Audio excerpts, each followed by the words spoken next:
In a forgotten cemetery on the edge of town, the graves held more than just the remains of the deceased. They harbored secrets, long buried and best left undisturbed. The moonlight cast eerie shadows over the crumbling tombstones, and the air was thick with the scent of damp earth.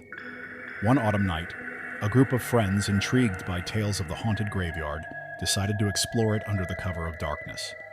Armed with flashlights and nerves of steel, they ventured past the rusted iron gate and into the heart of the graveyard.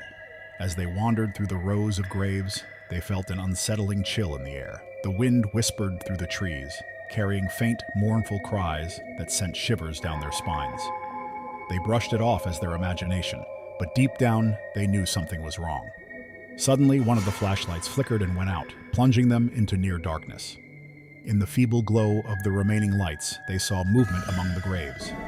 Shadows twisted and contorted, taking on the shapes of ghostly figures. The inhabitants of the graves were rising. Ethereal forms emerged from the earth, their hollow eyes glowing with an otherworldly light. The friends could hear the soft rustling of decayed clothing and the faint clinking of chains.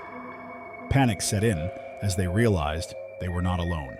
One of the figures, a skeletal apparition draped in tattered robes, stepped forward. Its voice was a mere whisper, carried by the wind. "You have disturbed our rest," it intoned. "Now you must join us." The friends tried to run, but the ground seemed to shift beneath their feet and the air grew thick, making it hard to breathe. The ghostly inhabitants advanced, their bony fingers reaching out, cold and relentless.